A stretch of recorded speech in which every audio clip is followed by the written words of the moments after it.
por invitarme a presentar estos resultados de investigación. Por muchos motivos me parece oportuno. No es usual que se haga investigación dentro de las instituciones judiciales.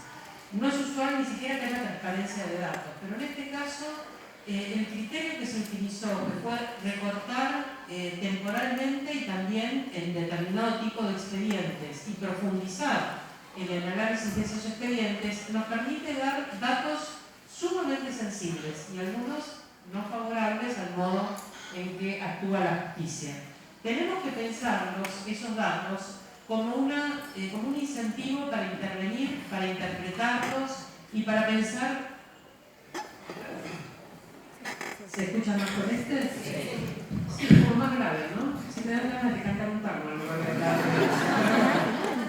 Haciéndolo el más apellido. Decía que entonces tenemos que pensarlo como una oportunidad para poder intervenir de formas propositivas. Le sugería ya a él, antes de que comenzáramos, que sería bueno, además de esta presentación y de la publicidad del informe, pensar una actividad con representantes de la justicia para trabajar proactivamente y decir, bueno, ¿cómo superamos este tipo de barreras? Pero que creo que son barreras que afectan prácticamente todo el servicio de justicia. Lo que pasa es que cuando la incidencia de esa barrera resulta en una falta de derechos de un niño, una niña, un adolescente o una persona con problemas de salud mental, encontramos que allí hace falta una protección específica y esta es la tarea del Ministerio Público Tutelar, que algún día lograremos cambiar de nombre, ¿no?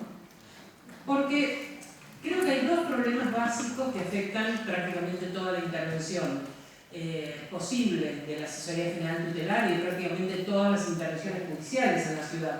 Una es la imposibilidad de atender integralmente las cuestiones de violencia, porque todavía no hay una transferencia completa de las incumbencias penales, ¿no? Entonces eso hace que una causa vinculada con violencia o que implica aspectos de tenencia de los hijos o las hijas, aspectos de alimentos, pero también aspectos de un juicio de divorcio, aspectos que pueden ser estas formas de violencia más leves que están mencionadas acá, pero también aspectos de violencia muy graves que van a estar atendidas por la Justicia Penal Nacional. Todo eso da una dispersión institucional donde quien tiene que suturar esa dispersión es justamente la víctima, que es la persona menos apropiada para tener que estar recorriendo esos circuitos que de por sí tienen muchas barreras. Entonces, la no integralidad por jurisdicción, cuando había proyectos que apuntaban y que hemos discutido y que se verá de qué manera progresa una vez que estén transferidas todas las competencias, proyectos que tenían que ver con la posibilidad, en casos de violencia, de generar tribunales que tuvieran a la vez competencia civil y penal y pensar integralmente estas cuestiones. Habrá que ver de qué manera progresa, si esa es la manera de atenderlo, qué experiencias hay y cómo las abordamos. Pero creo que en el caso de la infancia está especialmente perjudicada por esta falta de integralidad. La otra cuestión es que estamos hablando de sujetos que requieren una especial protección por parte del Estado y por parte de las instituciones estatales, porque hay mayor vulnerabilidad y porque hay menores posibilidades de autonomía para defenderse de esas situaciones de vulnerabilidad. Y acá la cuestión de la autonomía me parece central y yo creo que es parte de esta explicación de cómo se dispersan mujeres y varones después dentro de quienes son víctimas de estas situaciones de violencia. Y hay una superposición entre proteger y tutelar, precisamente porque no hay un reconocimiento de autonomía. Es decir, si un sujeto va a ser protegido por el Estado, las mujeres que sufren violencia, las personas con padecimiento mental, las personas con discapacidad, los niños, las niñas y los adolescentes, y les adolescentes, esas personas van a perder su autonomía en tributo para esta protección. Se les va a dar protección a cambio de ser tuteladas y no a cambio de respetar sobre todo la autonomía progresiva que tienen niñas y adolescentes en nuestro Código Civil. Es decir, que allí incluso se está incumpliendo ni hablar con las mujeres, pero todavía el hábito judicial, porque así ha sido durante decenas de años, el hábito es apropiarse de la autonomía en función de la protección. Si sos autónoma, autónomo, autónome, no te protejo. Si te protejo, me tomo tu autonomía y entonces te tutelo. ¿Cómo salimos de un criterio tutelar que respete entonces la autonomía y proteja sin faltar el respeto a estas posibilidades de decisión personal y a estas posibilidades de creer en la palabra? Porque allí me parece que hay un problema que es un problema epistemológico. Estamos trabajando, quienes trabajamos filosóficamente cuestiones vinculadas al testimonio, ¿no? Hay una epistemóloga inglesa que se llama Miranda Fricker, que tiene un libro muy hermoso que se llama Injusticia epistémica. Y ella dice, la distribución de credibilidad del conocimiento, de la posibilidad de construir conocimiento fiable por parte de las personas, no está distribuida de manera democrática. En particular, no hay confianza en que las visiones del mundo y los testimonios que damos las mujeres sean igualmente valorados que las visiones del mundo y los testimonios que dan los varones.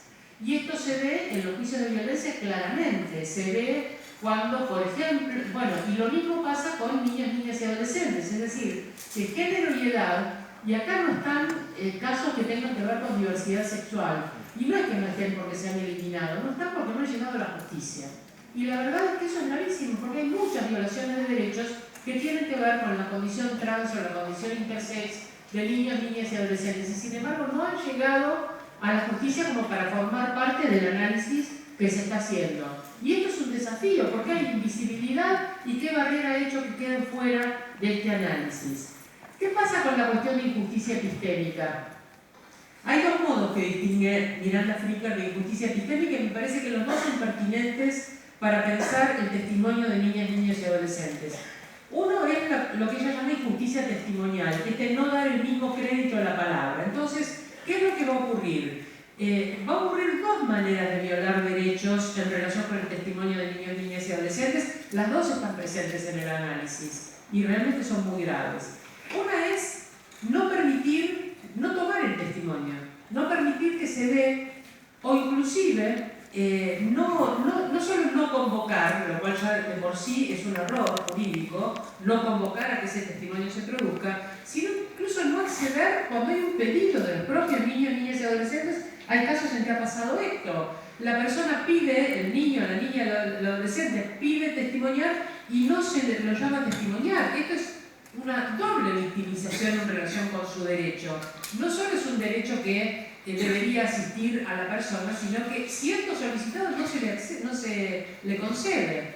Entonces hay una parte de la violación de derechos que tiene que ver con el no acceder al testimonio. Y hay otra parte que tiene que ver con el obligar a testimoniar. En realidad no podemos obligar a niños, niñas y adolescentes a testimoniar en estos casos. Entonces, muchos casos en que hay una negativa y sin embargo se los obliga a testimoniar, incluso se los obliga a veces sin los recaudos pertinentes que tienen que ver con cuál va a ser la modalidad, porque está la cuestión del hecho y está la cuestión de los procedimientos.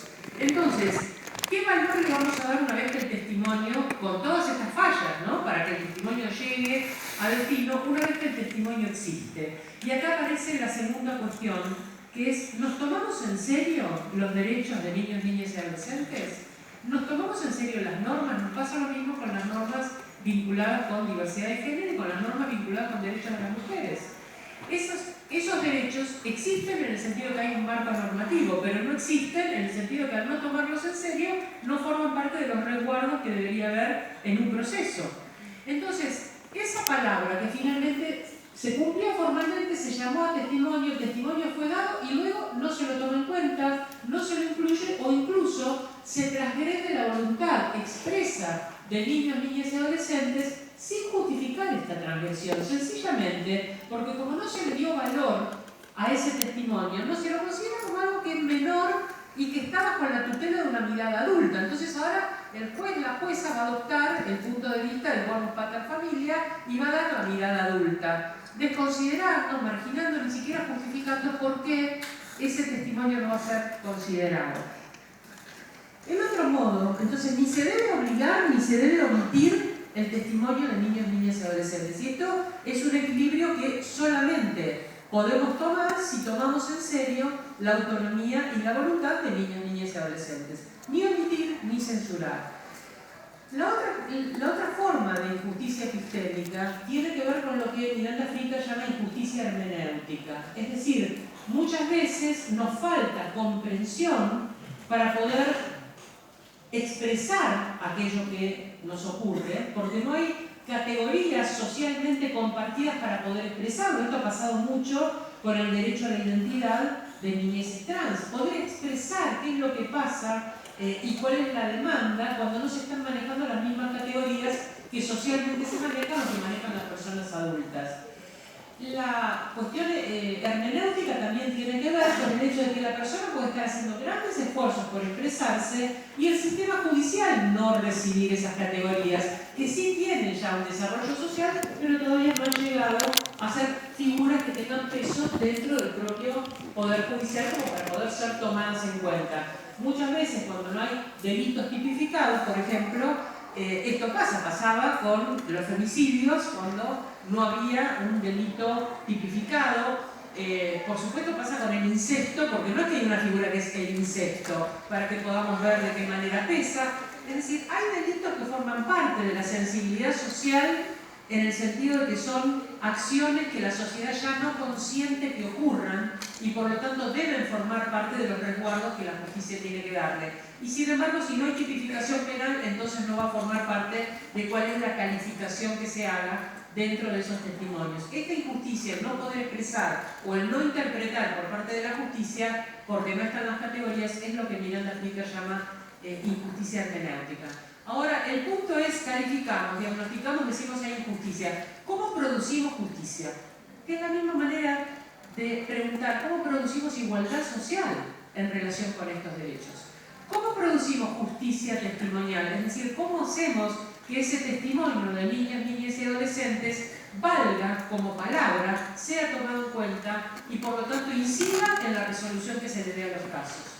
¿Cómo construimos justicia hermenéutica? Y ahí viene una cuestión de intermediación, porque la edad a la cual pueden testimoniar niños, niñas y adolescentes no tiene un límite menor. No es que a partir de los 7 años, cuando se considera, si seguimos la teoría de Piaget, que hay capacidad de abstracción, un inicio de capacidad de abstracción, o a los 12, que justamente es cuando se produce la dispersión, recién ahí vamos a empezar a dejar que testimonien, es decir, cuando se acercan más al pensamiento adulto. No, el testimonio no siempre va a ser verbal, muchas veces no habrá capacidad de testimoniar, y esto también es parte de la injusticia hermenéutica, no habrá capacidad de poner en palabras una experiencia.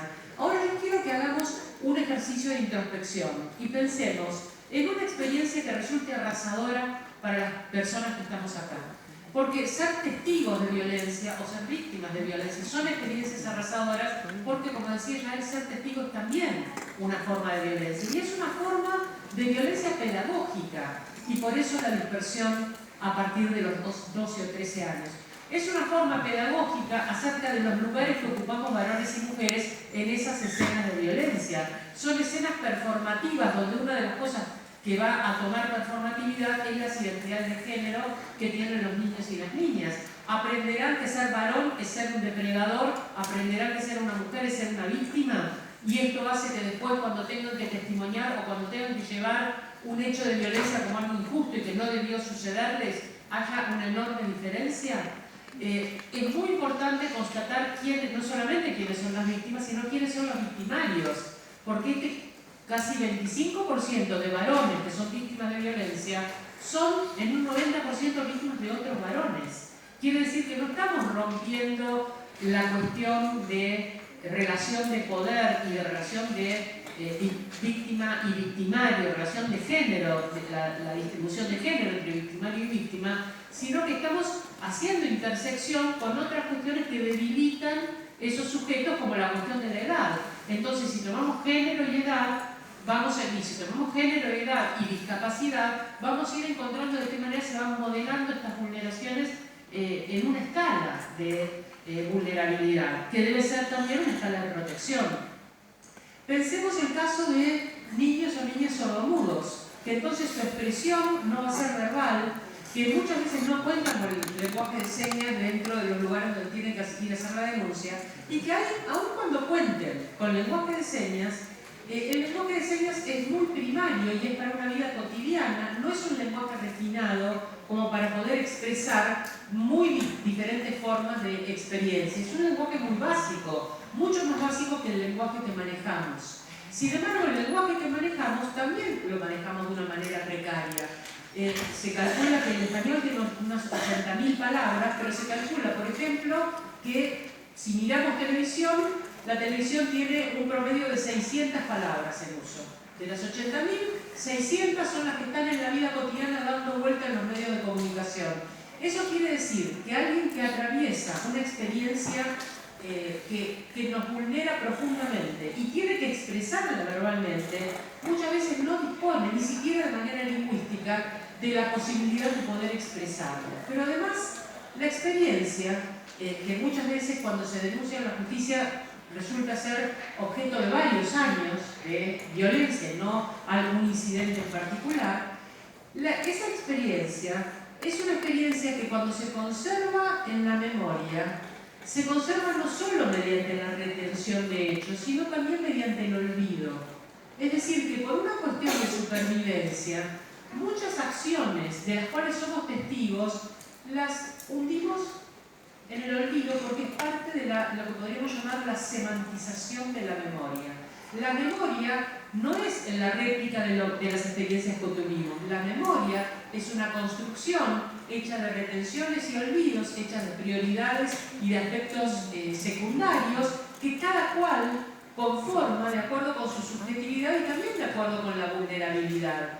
¿Qué es lo que dejamos en el olvido y qué es lo que ponemos en el frente? Entonces siempre la experiencia va a ser una experiencia que cuando se manifiesta se puede manifestar de manera contradictoria, como nos pasa también a las mujeres con los hechos de violencia. No queremos sufrir violencia de esa persona que también es la persona que amamos o de la que dependemos, o que no queremos que se destruya el vínculo o la estructura familiar y entonces tememos denunciar y que eso sea la causa y ganar la culpa de que eso podría resultar en la destrucción de esa estructura que nos contiene, que nos cuida, que nos protege, al precio de sufrir la violencia y silenciarla. Bueno, toda esta complejidad está en el pase de la experiencia a la memoria y a la posibilidad de la palabra o de la expresión.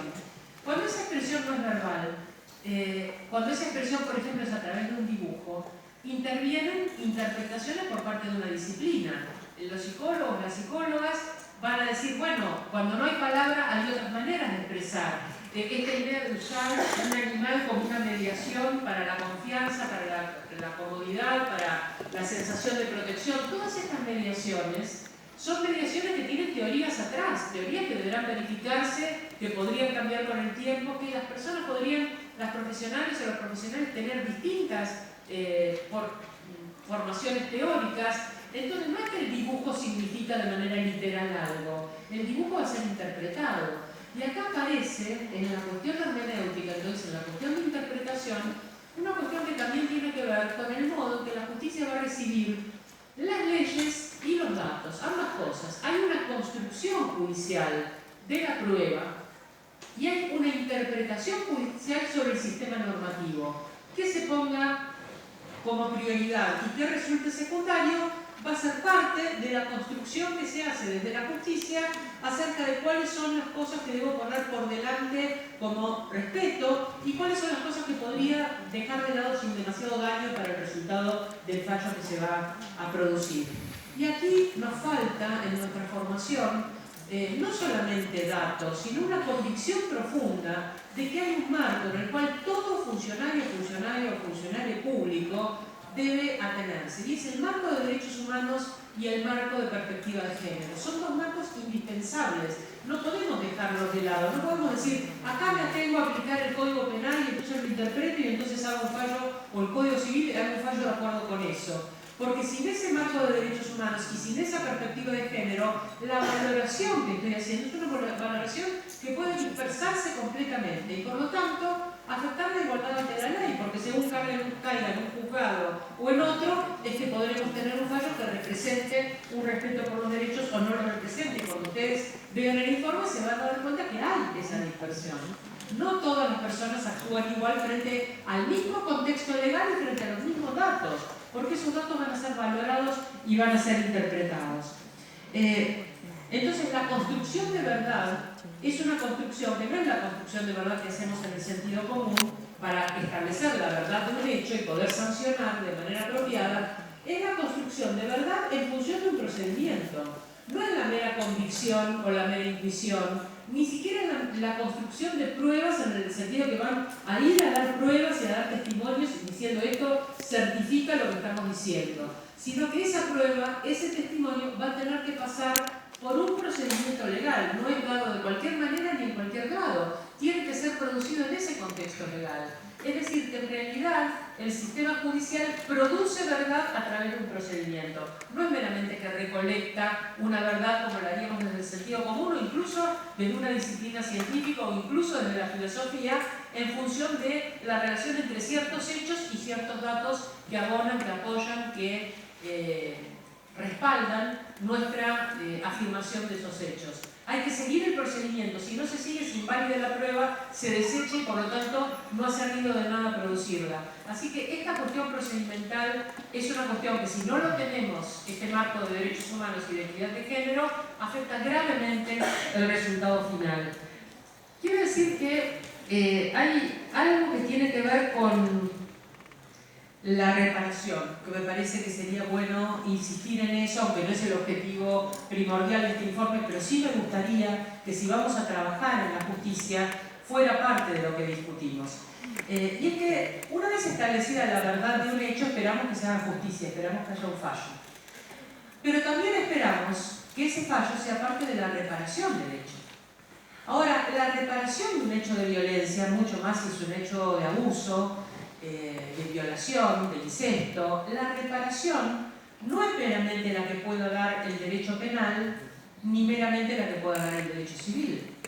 La reparación requiere que las propias personas definan cuál sería la forma de reparación de ese hecho. Y acá los niños y las niñas tampoco son escuchados. ¿Qué sería reparatorio para un niño, una niña, un adolescente en relación con una situación de violencia? A lo mejor sería reparatorio que quien perpetró la violencia advierta el daño que ha producido, que testimonie que advirtió el daño, que diga no quise producir un daño, que es lo que dicen muchas veces personas violentas, ¿no?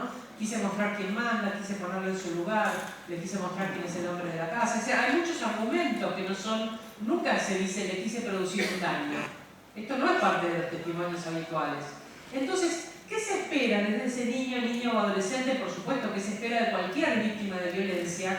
Esto se ha discutido incluso en crímenes de lesa humanidad. ¿Cuál es la reparación que se espera una vez que el delito se ha establecido la verdad y se ha establecido la justicia en el sentido de lo que la ley nos dice que debe corresponder como penalidad?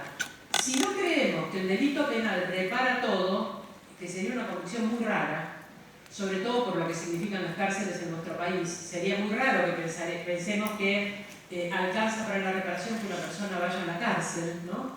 Si no creemos esto, ¿cuáles serían las formas de reparación admisible? ¿Y cómo producir una forma de reparación que ignore nuevamente la palabra y el testimonio de los niños, niñas y adolescentes? Este espacio de co-construir la reparación no está producido en la justicia, o no está producido de manera apropiada. Entonces, lo que se hace muchas veces es eludir la penalidad cuando somos personas que estamos en posiciones, no, yo digo somos, yo no soy jueza, soy filósofa, pero cuando son personas que están en posiciones no punitivistas, lo que hacen es eludir la punición diciendo, bueno, vamos a hacer una suspensión de juicio a prueba, vamos a hacer una probation.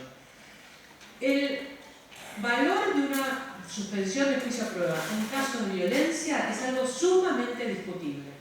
Sumamente discutible. Sin embargo, muchas veces es lo que se ofrece. Y se ofrece en relación con decir, ¿vos querés que tu papá vaya a la cárcel?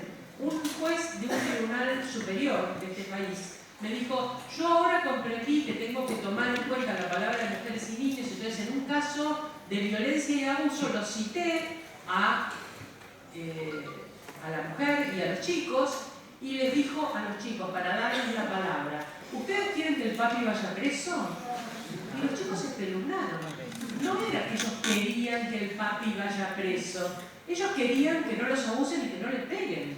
La justicia interviene y probablemente la cárcel no sea la reparación. Entonces, tampoco se trata de decir, bueno, para que no vaya a la cárcel vamos a dar estas otras medidas que son medidas menos punitivas, pero menos punitivas, no punitivas. Y yo creo que violentan de dos maneras los derechos humanos. Una es establecer una pena cuando no se ha demostrado la culpabilidad. Si hacemos la suspensión del juicio a prueba, estamos suspendiendo el juicio y no sabemos si es culpable o inocente porque no lo hemos demostrado judicialmente, sino que le estamos dando la oportunidad de una penalidad sin haber demostrado su culpabilidad. Y la segunda cuestión es que esta suspensión del juicio a prueba suspende la investigación sobre violencia. Y la suspensión no debería hacerse, tiene que haber proactividad en las maneras de investigar los crímenes de violencia, incluso aún cuando se retire la denuncia y aún cuando la víctima diga no quiero seguir adelante con el juicio. Sin embargo, hay obligación